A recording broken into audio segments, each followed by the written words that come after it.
the key to incorporating these guys into the running game now that you've had some injuries in the backfield?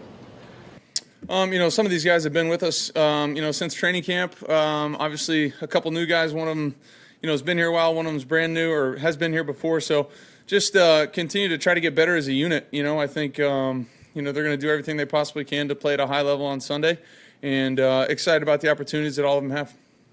You guys will obviously be working to figure out combinations and different things as you game plan, not just this week, but over the next couple weeks with these guys.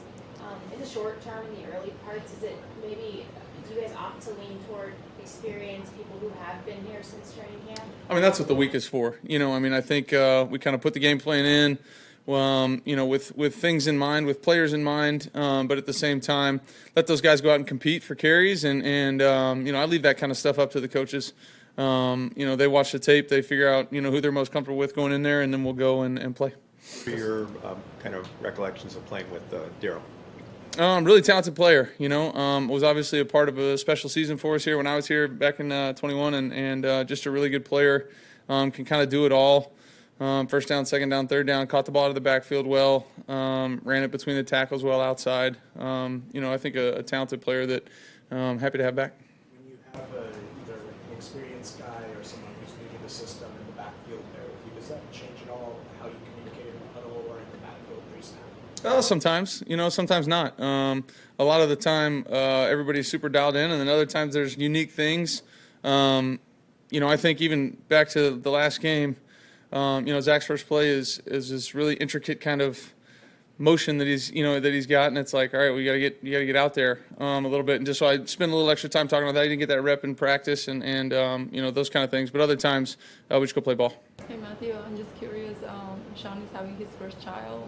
Have you given him some advice about fatherhood? Not too much. We do talk about it some. Obviously, happy for him and Veronica. Just such a cool experience. Obviously, just hoping and praying everything goes as it should and scheduled, and everybody comes out great. But just excited for him. I know how he is around my kids when he's around my kids, and he's got nothing to worry about. He's just going to trust himself, trust his instincts, and he'll be just fine. In your experiences in the league, facing a defense coming off of a bye week, is that defense usually a little bit more dialed in, or is not really a difference? Sometimes. It depends on the coordinator, depends on the style of defense that they run. Pittsburgh is a really talented defense, obviously up front, in the back end, second level, really all three levels of the defense. They've got playmakers, so it's going to be a big challenge for us. But, I think we'll get out there and see on Sunday. We obviously see what they put on tape. They see what we put on tape. We game plan, we go play, and then make adjustments as needed. When you're game planning, going back to Zach Evans, Sean had said about, depending on what you can do in practice, showing cards and reading two plays, or reading plays. Is it two plays? Is it the ability to, when you audibilize, that he can pick that up?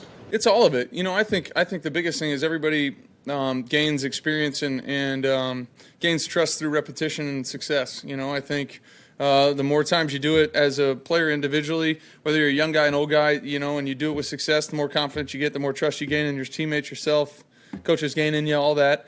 And not to say that when we do, have something go not the way we want it to go, that we start all the way back at zero. We just correct it and move on from there. So I think, the more often that we can do those things as a unit, and that includes the backs, that includes the tight ends, receivers, myself, guys up front, the more often you can go out there and operate on the same page, execute, and have success with it, the more confidence you get in each other and the more trust you get from the coaches, and it goes from there. So that's definitely a piece of it, and being able to operate with our, two calls in the huddle, whatever it is, yes, but it's also just going out there, trusting yourself, running with the ball or catching the ball, whatever it is that your job is, and doing that with success and building trust. Matthew, Just a couple more guys. The 21-yard pass to Cooper on the sideline on the 3rd and 9 in the fourth quarter.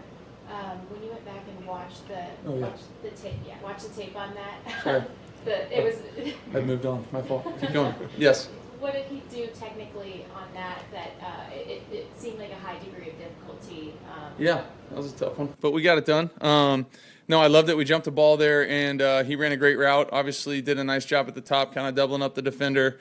And 33 was kind of sloughing off underneath, so I had to kind of put it into a spot over there on the sideline. And he did an amazing job on the sideline with his feet. Tried to put it into a spot where only he could get it, because when I'm cutting it loose, I'm not sure if 20 is going to have an unbelievable break on it, a halfway decent break, or not a good break. You know, I'm just trying to put it into a spot where if he does have a great break, we got a chance at completing it. And Coop obviously did his thing. He didn't have that great of a break on it and was able to put it into a spot. And then, you know, the finish is what those guys work on every single day. You watch them over there with Yarbs doing sideline drill, trying to get their toes in, and Coop was able to do it, which was awesome. And if I could, Yep. in practicing against Aaron Donald in training camp, has there ever been a time where you've noticed that he knows what the call is or what the play is? Yeah, I mean, he's always listening. You know, he's always listening. I would imagine if I was him and he didn't get double teamed, he would got to be thinking it's run away, right? I mean, I don't know. If I'm him, I'm thinking everybody's double teaming me until you know, I get a single, then it's some kind of run play away or something. But no, he's an intelligent player.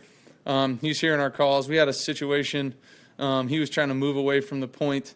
We were going against our defense maybe last Friday or 2 Fridays ago. We made a call to double to him. He moved to the other side. I flippered it. He got up and moved over. I said, I don't care, just double him. Everybody said, you know, I mean, I'm just like, he knows what's coming. I'm just trying to find him and you know, lend some help. But, I mean, everybody's got all sorts of different plans for it, whether it's chipping them with the back or sending the center his direction, whatever it is. I'm sure he has seen it all and found a way to beat them all. Thank you. Good? Thanks.